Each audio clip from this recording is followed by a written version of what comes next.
স্বাক্ষরিত জুলাই সনদের প্রতিটি দফা, প্রতিটি অঙ্গীকার অক্ষরে অক্ষরে পালন করব ইনশাআল্লাহ।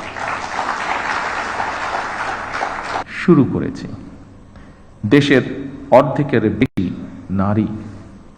নারীদের জন্য নিরাপদ বাংলাদেশ গড়ে তুলতে না পারলে আমাদের কোনো উদ্যোগই সহজে সফল হবে না।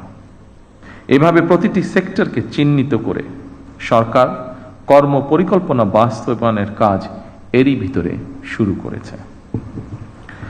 জনগণের রাষ্ট্র পরিচালনার দায়িত্ব পাওয়ার আগেই আমরা বিস্তারিতভাবে দেশের জনগণের সামনে দলীয় ইশতেহার ঘোষণা করেছিলাম। রাষ্ট্র মেরামতের অঙ্গীকার নিয়ে আমরা প্রকাশ্যে জুলাই সনদ বাস্তবায়নের জন্য স্বাক্ষর করেছিলাম। জনগণ আমাদের প্রতিটি অঙ্গীকারের পক্ষে সমর্থন জানিয়েছেন। এবার আমাদের অঙ্গীকার বাস্তবায়নের পালা। সম্মানিত সকল উপস্থিতিবৃন্দ, আমরা ইতিমধ্যেই জনগণের সামনে দেওয়া অঙ্গীকার বাস্তবায়নের কাজ শুরু করেছি। আমরা দলীয় ইশতেহারে এবং স্বাক্ষরিত জুলাই সনদের প্রতিটি দফা, প্রতিটি অঙ্গীকার অক্ষরে অক্ষরে পালন করব ইনশাআল্লাহ। আমি বিশ্বাস করি ব্যক্তিগতভাবে পুঁথিগত পরিবর্তনের চেয়ে মানসিকতার পরিবর্তন অত্যন্ত বেশি জরুরি। বিএনপি সরকার যতবার রাষ্ট্র পরিচালনার সুযোগ পেয়েছে বারবার চেষ্টা করেছে এর প্রমাণ দিতে। সম্মানিত উপস্থিতিবৃন্দ, বৈশ্বিক যুদ্ধ পরিস্থিতির মধ্যেও আমরা সবকিছু চেষ্টা করছি স্বাভাবিক রাখার। বিশ্বের সকল দেশে তেল ডিজেলের দাম বাড়ানো হলেও আমরা জনদুর্ভোগের কথা বিবেচনা করে এখন পর্যন্ত এই সিদ্ধান্তটি নেইনি।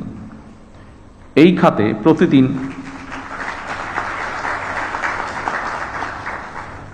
প্রতিদিন শত শত কোটি টাকা ভর্তুকি দিয়ে হলেও সরকার চেষ্টা করছে আন্তরিকভাবে পরিস্থিতি স্বাভাবিক রাখার।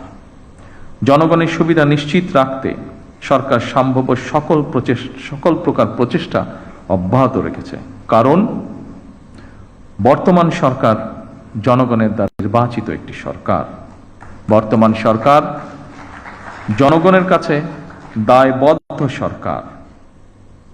সম্মানিত উপস্থিতিবৃন্দ, প্রিয় সাংবাদিক ভাইরা, আমি আশ্বস্ত করতে চাই জনগণের বিচলিত হওয়ার কোনো কারণ নেই।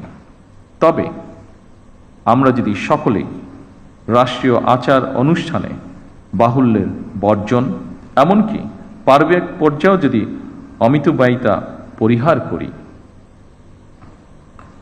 তার জন্য আমি দেশের সকল মানুষকে অনুরোধ জানাচ্ছি। সম্মানিত সুধীবৃন্দ, আজ যারা স্বাধীনতা পদকে ভূষিত হলেন, আপনারা প্রত্যেকে জাতির গৌরব। আপনাদের মতন সফল মানুষরা আগামী প্রজন্মের সামনে দৃষ্টান্ত হয়ে উঠুন। এই প্রত্যাশায় আপনাদেরকে আমি আরো একবার ধন্যবাদ জানাতে চাই। যারা মরণোত্তর পুরস্কার পেয়েছেন, আল্লাহর দরবারে তাদের মাগফিরাত কামনা করছি। সম্মানিত উপস্থিতিবৃন্দ, আমি এই বলে আমার বক্তব্য শেষ করছি। আল্লাহ হাফেজ। বাংলাদেশ জিন্দাবাদ।